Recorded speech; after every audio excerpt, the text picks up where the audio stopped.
Bonjour et bienvenue dans ce flash demi-journée du vendredi 24 mars. Ça y est, elles sont prêtes à être dégustées. Les premières pommes de terre de l'année, les Sirtema, sont récoltées sur l'île de Noirmoutier depuis le 15 mars, comme le définit le cahier des charges du Label Rouge.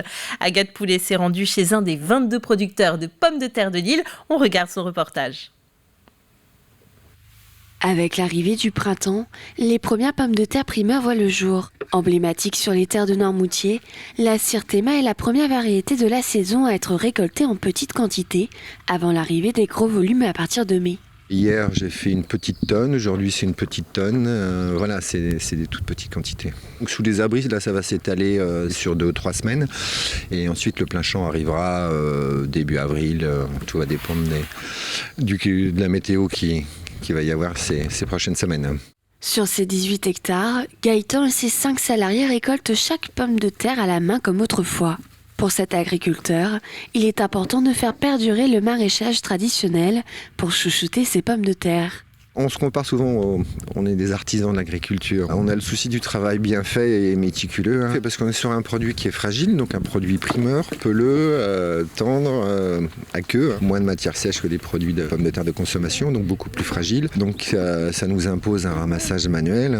Il n'est pas question de passer des grosses récolteuses qui risqueraient d'abîmer le produit. C'est vraiment du travail traditionnel. Grâce au climat tempéré sur l'île de Noirmoutier, la production de la Sirtema n'a pas été impactée par les tempêtes ou les gelées grâce aux serres qui permettent de protéger durant l'hiver. Pour ce producteur, le risque à venir n'est pas le climat, mais plutôt la consommation face à l'inflation. Donc en termes de production, il n'y a pas eu de souci particulier.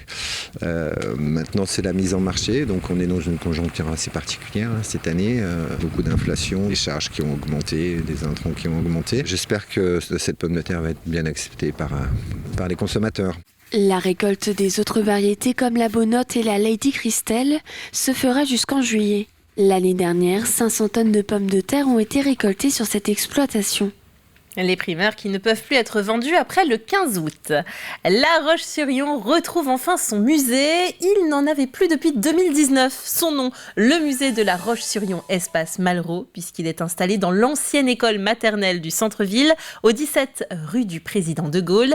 Il est consacré aux artistes du 19e siècle dans un style d'époque. Un lieu magique à visiter du mardi au dimanche inclus et totalement gratuit.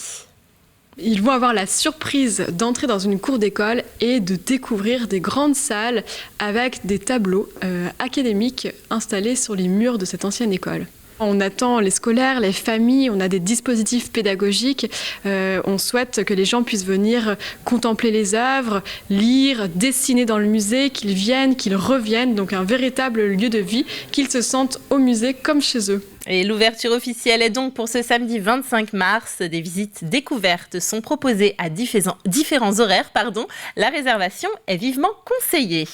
Je vous amène à présent à la découverte d'Atout Linge. L'association existe depuis près de 30 ans. Alors, outre une activité de blanchisserie, elle pratique l'upcycling, la confection d'accessoires de mode à partir de vêtements usagés ou de toiles d'ombrage. Le tout en chantier d'insertion pour les personnes éloignées de l'emploi. À Pissotte, un cercle vertueux que nous fait découvrir Cyril Guillet. Ces toiles publicitaires estampillées Vendée Globe vont bientôt entamer leur seconde vie. Données à l'association Atout Linge, elles vont être transformées en accessoires de mode. L'ADN, c'est l'insertion des personnes éloignées de l'emploi. Et puis, en même temps, on se spécialise, si vous voulez, au niveau de l'économie circulaire. Ici, on fait surtout ce qu'on appelle du surcyclage. On utilise des matériaux qui étaient voués à la destruction et pour en faire des accessoires. Des trousses, des portefeuilles ou bien encore des sacs, tous réalisés à partir de matériaux ou d'objets qui auraient dû finir à la poubelle. Ce pantalon, donc un pantalon de travail, et on en fait un sac à dos. On a 2 partenaires historiques pour l'atelier confection, que sont la Sofareb, située à Longève, à 5 km de Pissotte, qui nous donnent régulièrement leurs chutes de voiles d'ombrage. Et puis avec Mullier Fleury, qui est aussi ce partenaire historique depuis 2015, qui a lui donné donc des vêtements professionnels usagés Tout récemment, un atelier de démantèlement vient d'être lancé. Une nouvelle activité qui a nécessité la création d'une plateforme logistique. Le but de l'atelier, c'est le démantèlement des vêtements de travail, principalement enlever les points durs.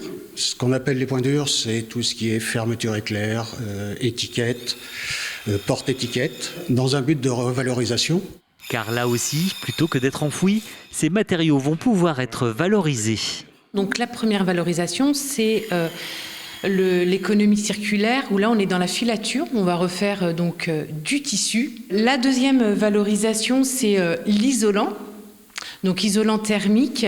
Et la dernière voie de recyclage possible, c'est le combustible, le CSR, qui va permettre d'alimenter notamment les cimenteries, mais pourquoi pas TV Vendée, un collège demain, une entreprise. Reconnue comme une organisation socialement engagée par le comité scientifique et éthique de la Crèce des Pays de la Loire, la structure propose aussi des formations à la gestion de stock en expédition et en réception.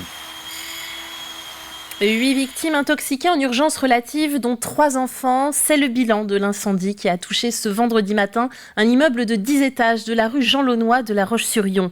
Le feu a pris au 4e étage. Les secours ont été déclenchés à 6h20. 17 véhicules ont été engagés, 40 pompiers. 31 personnes ont été évacuées et 24 confinées. Elles ont pu regagner leur habitation aux alentours de 18h. Enfin, la Fédération de la boulangerie et de la boulangerie-pâtisserie vendéenne a tranché sur 5 des meilleurs produits de Vendée. La meilleure baguette tradition parmi 53 participants, eh bien, elle se trouve à Chavagne-en-Paillé, à la Fabrique à pain. Pour le Préfou, direction Pouzauges, à la boulangerie Gobin. Et puis, un autre exemple, le meilleur croissant au beurre, eh bien, c'est chez le bien nommé Infiniment Gourmand et Gourmet de Chaland qu'on pourra le trouver. Tous les résultats sont visibles sur le Facebook de la Fédération.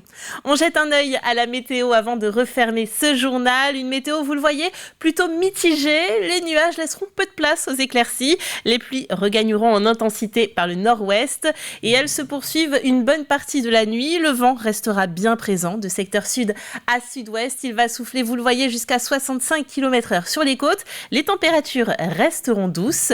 Comptez de 13 degrés sur les côtes et puis un petit peu plus dans les terres. On pourra monter jusqu'à 14 dans l'après-midi.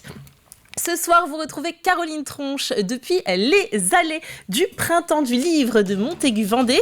Quant à moi, je vous souhaite un très bon week-end et à bientôt.